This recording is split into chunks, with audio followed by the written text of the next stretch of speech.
So we will move on to our goods movement planning and challenges opportunities with the Honorable Cheryl Villegas Walker.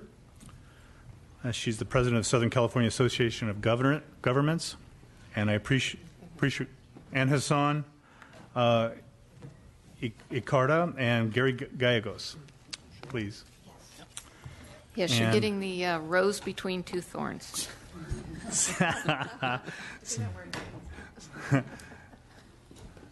So I had committee. I had the honor of meeting with Cheryl and Hassan in Southern California during the break, and I've had plenty of opportunities with Mr. Gallegos, and I appreciate you all coming up to this hearing to start a conversation on simple solutions to be able to collaborate on this subject matter. So thank you.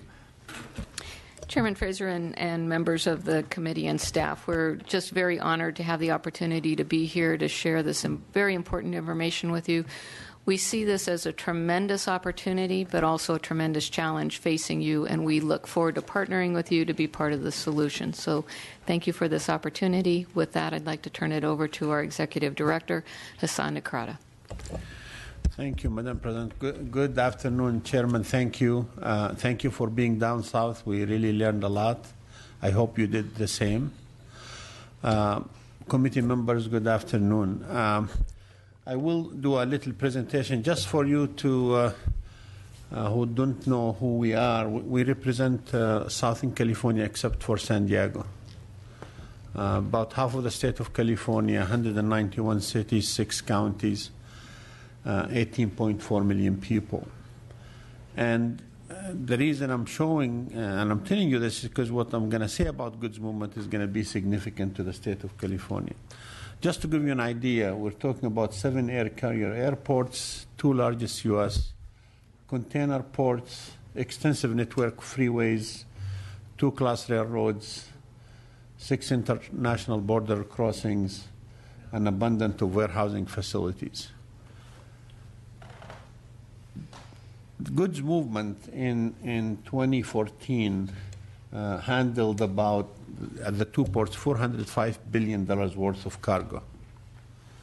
At the Imperial Port of Entry, Imperial County Port of Entry, about $14 billion. At the airports, about $92 billion. Put together, it's close to $700 billion in 2014 alone. I think you know this, you hear this from other speakers, that goods movement is important for California. 1/3 of California's economy is tied to goods movement, definitely in our region. In the SCAG region, 2.9 million jobs are tied to goods movement. So why is this important?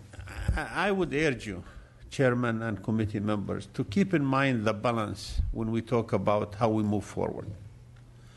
We absolutely need to care for the environment, and we're all for that. But we also need to care for economic development, and the two have to go together. Goods movement is very important for jobs, 1/3 of the jobs in California and Southern California, and if we don't pay attention to that, we as a state is going to lose. We as a state going to lose the competitive edge that we have globally. What does that mean? That means we do have to invest in infrastructure. We do have to invest in clean technology. And we do have to be realistic about setting goals in what can we achieve. I appreciate what Richard from ARB said, and I applaud ARB and all the environmental agencies in California who's trying to pay attention to this issue. But we also need to be conscious of the fact that the industry can do so much in such a short time. And if we're not careful about striking that balance, we are going to lose as a state. Oftentimes, we talk about, well, you know, it's simple. Right now at the 2 ports, we have about 16 million containers. It's expected to go to 36 by 2035. And this is a capacity constraint. We're having issues with 16 million.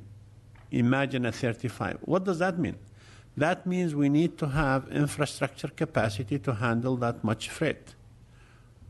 And people say, well, what if we don't reach 35 million annual? Well, at 16 we have challenges, even if we go to 25. So I also urge that the state agency keep in mind that in this area, we do need to add capacity. And adding capacity doesn't mean we need to build new freeways, but it could mean that we need to add a lane here, improve a lane there, get the technology component into the mix, ITS, Intelligent Transportation Systems. That's what I mean by balance. A balanced approach to transportation is important, and keeping the door open for adding capacity is important. We're going to add to Southern California somewhere between 3.5 and 4.2 million people in the next few years. And with that much population increase, we're going to have to be ready for it. So what you're trying to do today is important. Let's talk about trucks a little bit. Some of our freeways handle about 40,000 a day today. And some of them is expected to go to 55,000 daily truck volumes. There is a lot of daily truck bottlenecks. And you can do all the operational improvement you want, all that ITS improvement you want, but you do need to add capacity. Presently, we're studying exclusive truck lanes on 3 major truck routes. The 710 from the port going east on the 60 through the industrial part of Los Angeles to the warehousing in the Inland Empire and north toward Nevada. That exclusive truck lane, in my view, is very much needed if you have a 60 handling 60,000 trucks a day. Not only for safety, for traffic congestion, but to make sure that the goods gets to the warehousing, get distributed, to make sure the economic benefits of goods movement get realized. And yes, I am all for having totally clean or near zero emission trucks, but we need to do it in such a way that the industry can provide that the economic development continue. Definitely, we are for all meeting the Clean Air Act, and it's not easy. We're doing our best. I appreciate Air Resources Board and South Coast Air Quality Management District locally for doing that. Technology is going to be a big part of that. We identified $75 billion worth of infrastructure improvement in Southern California to continue to bear the benefit of goods movement. And this is not just pouring concrete. This is about ITS, Intelligent Transportation System. This is about getting the technology into the mix. You know, we had a program called TCIF, and I urge you to look at it and build on it. I'm just going to give you an example. In 2006, the $18 billion bond in our region got about $12 billion. We leveraged $37 billion with that. So we took $12 billion from the state and we leveraged $37. That's $50 billion investment. That was in the worst economy since the Depression. I like the music. It's okay.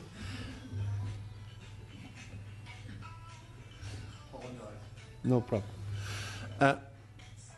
So not only we... Okay. That's okay. Not only that we leverage state money, but this is a great partnership. And frankly, there is the economic study now about the jobs were created as a result of that. So the TCIF was a great program. I think that one needs to look at this and also look at the fact that we could build an intelligent transportation system tied to TSS. So in conclusion, I want to urge you, Mr. Chairman and committee members, and I did the same thing in Los Angeles Friday in a testimony at the Speaker's office, and I urge you to continue looking at that balance between the environment and the economy. Continue investing in California's future. Infrastructure is needed. We need to invest. Goods movement is 1/3 of Southern California's economy, and it's 1/3 of California's economy. And it is very critical to the nation's economy. That's why we're making the argument at the national level that we need to make sure goods movement gets its fair share. I thank you for your leadership. I look forward to working with you, and I'll be happy to answer any questions. Thank you. What we'll do is go through our panelists, and then we'll have questions at the end. Sure. Next up, please. Thank you, Mr. Chairman, members of the committee and staff. My pleasure to be here with you. Mr. Gallegos, if you'd like, you can borrow this the next time the phone goes off. I might need that. So this is without music this time? And kind of building on Hassan's point here, I'm going to more focus on the land ports of goods movement in Southern California. And three things I hope to do this afternoon here is give you a lay of the land with some statistics, both at the local, state, and national level. Also talk a little bit about some innovative solutions that we're working on in Southern California, particularly the land ports of entry. And then close up with some conclusions of where and how the state may be helpful to us. And so, again, building on Hassan's point of earlier, there's 6 existing border crossings. There are 2 that, and I'm going to focus on one that I think are somewhat innovative. One of them is a cross-border facility to connect California with the airport in Tijuana, Connect the Airport, totally privately financed. The idea here is that patrons would be able to park their cars on the U.S. side, go into a secured facility into the airport at Tijuana, and have access to all the flights that go out of Tijuana. And I think one of the innovative pieces of that project that's slated to open in December is that it doesn't, require any public money. It's all being done privately.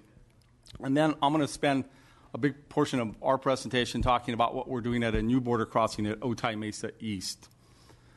But first, I thought I'd ground ourselves with some statistics. This are at the national level since 1993, and there's a lot of debate whether NAFTA's been good or bad for the country. But if you look at trade from 1993 to today, that we've seen the growth in trade grow by literally over 522%. So there's been a pretty big growth in trade nationally, both in imports and exports.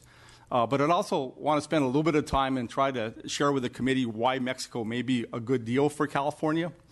So in this next slide, when we look at percentage of product content that comes from other countries, and so when we buy products from China, for example, about 4% of that product has an American content.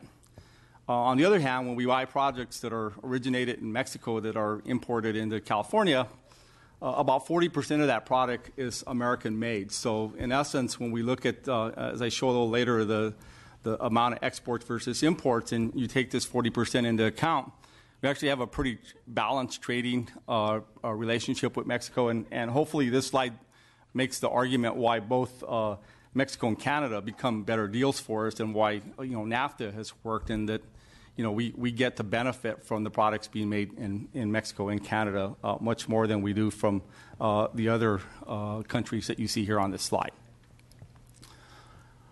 Today, and actually these are 2013 numbers, Mexico ranks as the top export market for 25 of the states in our nation.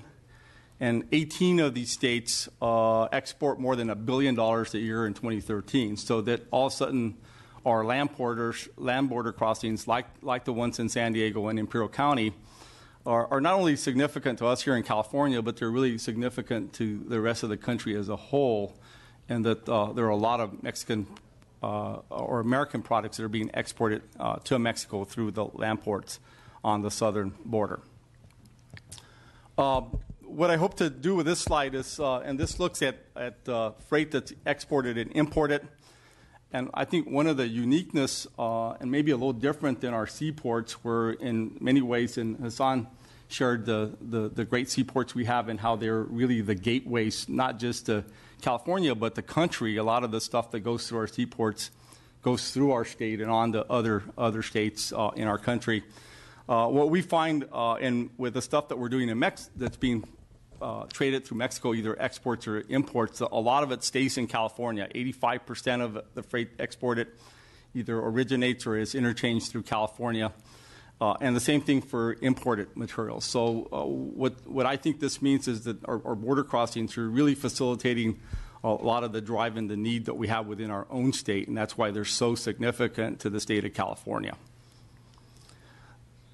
Otay Mesa today, or in 2014, the value of goods going across that border was at about $39.2 billion worth of trade.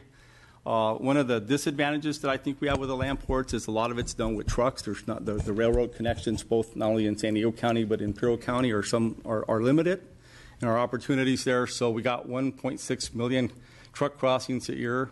The key commodities that get traded, electronics, flat screen TVs are a big thing. So when you go home tonight and you look at the back of your TV and it says Hecho in Mexico, there's a good chance that it was put together in Mexico, but actually built in the binational region of California and Baja California. Agricultural goods, tomatoes, avocados, a lot of the stuff that we enjoy here comes from those communities. Vehicles, Tacoma trucks. Toyota has a big plant in Tecate that produces a lot of Tacoma vehicles that I think service a lot of the Southern California area. And medical devices have been a huge new addition to the exports coming out of Mexico. Heart pumps is a good example.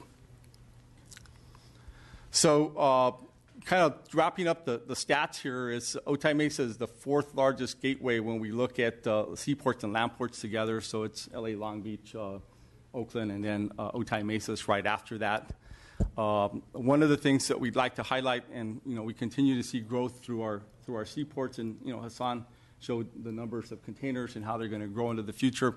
Well, we see the same thing at the land ports, although they're growing probably, at least in the short term, a little faster than as a percentage than the growth through the seaports. So our land ports have seen about 3% increase on a year-over-year basis, and our land ports are at about 6%. Again, in terms of the key components, 18 million flat screen TVs, 71,000 pickups, and 265,000 tons of tomatoes that come across the border on an annual basis.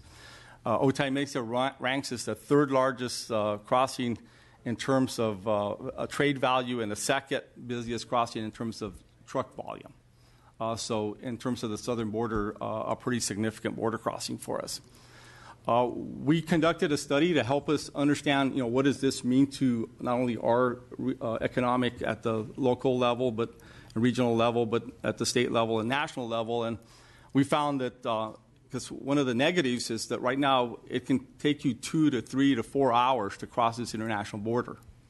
So companies are rethinking about expanding and rethinking about growing because of the long wait times. And we tried to put a dollar value on that. And that ended up being about $17.2 billion, which equates to about 18 Super Bowls or 62,000 jobs. So, this is definitely an economic driver for our region.